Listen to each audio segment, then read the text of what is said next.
लुट दधी माखन खायो, ग्वाल वालो संग धेनु चरायो।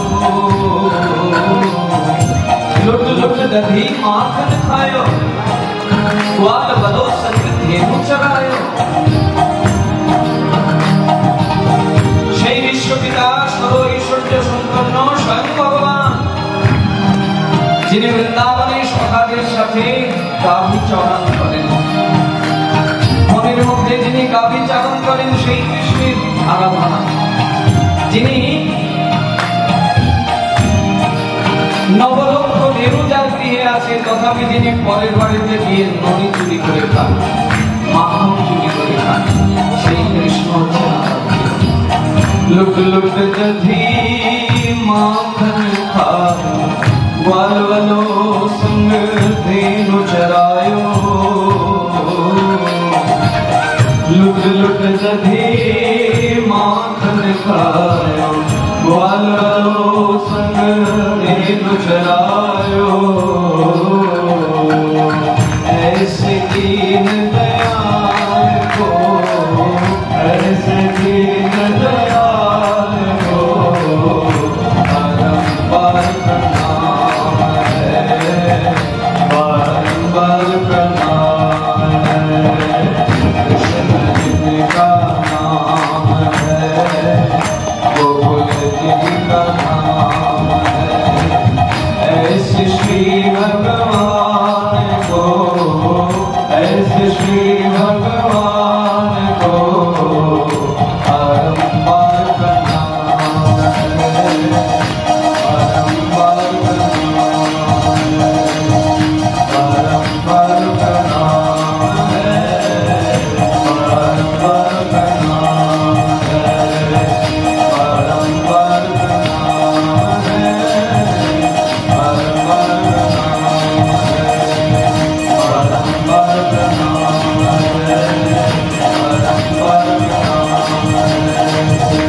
महाप्रभु আমাদের যে আরাধ্য দেবতার কথা বললেন, মানে আমরা কার আরাধনা করব, তিনি হচ্ছেন বৃন্দাবন চন্দ্র, যার পিতা নন্দ, মাতা যশোদা, যিনি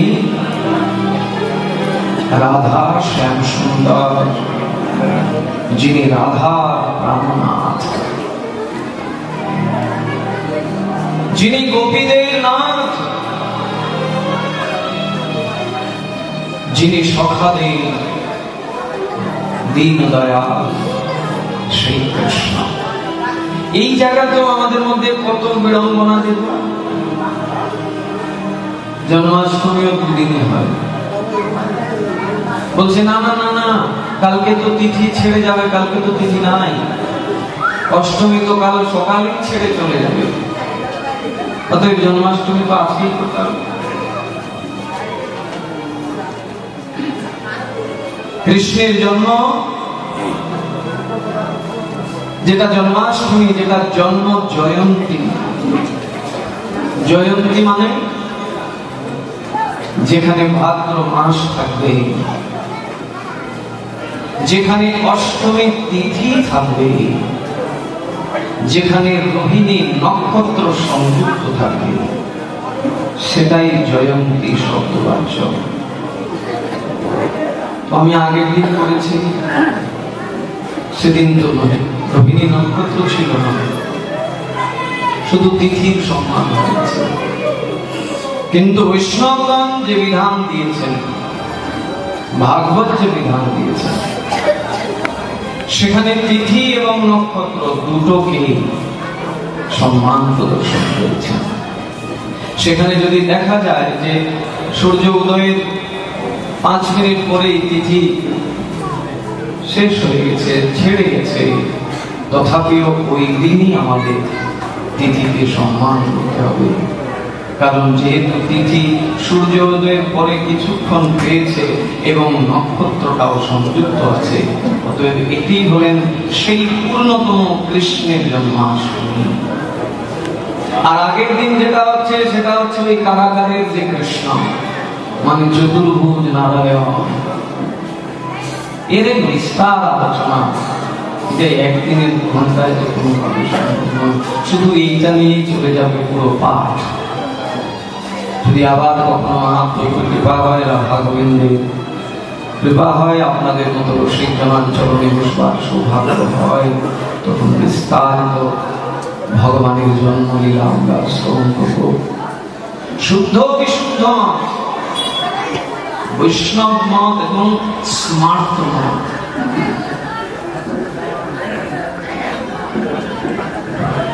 সেখানে জন্মাষ্টমীটা পরের দিনই হবে, মানে যেদিন তিথি এবং নক্ষত্র সংযুক্ত আছে।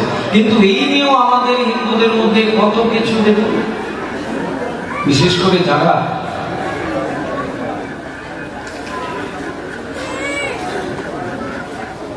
করে যারা আমরা সমাজের একটা বিশেষ ভূমিকায় আছি, সমাজকে আমরা আমাদের জ্ঞান, আমাদের পণ্ডিতদের দ্বারা সমাজকে পরিচালনা করার দায়িত্ব নিয়েছে, আমাদেরকে তো আগে বিশেষভাবে শাস্ত্রের বিধি নিয়ম জানতে হবে। রাজা যদি ধার্মিক না হয় তাহলে প্রজা কোনোভাবেই ধার্মিক হয় না। রাজা এই অর্থে বলা হলো, আমার অনেক জ্ঞান আছে, আমার অনেক যোগ্যতা আছে, এই জন্য আমাকে 10 জন মিলে ওই আসনে বসিয়েছেন। তো ওই আসনে যে আমি বসেছি, ওই আসনে বসতে গেলে আমাকে যথাযথভাবে ধর্মের সংজ্ঞা জানতে হবে, শাস্ত্রের নিয়ম, শাস্ত্রের বিধি জানতে হবে। সবাই করছে, আমিও করে নিচ্ছি, তাহলে সবাই আর আমি এক দলে হয়ে গেল। যারা শাস্ত্র জানে না, বোঝে না, অত বিচার করে না, যে এগুলি করলেই তো হয়, তো তারা আমি তো এক না। বিশেষ করে আমরা যারা দায়িত্ব নিয়ে আছি, বিশেষ বিশেষ আমাদের সনাতনীদের কিছু ধর্মীয় সংগঠন আছে যেখানে বিশেষ পদ নিয়ে অনেকে বসেছে। আমার মনে হয় এই পদ যেরকম অনেক সুন্দর,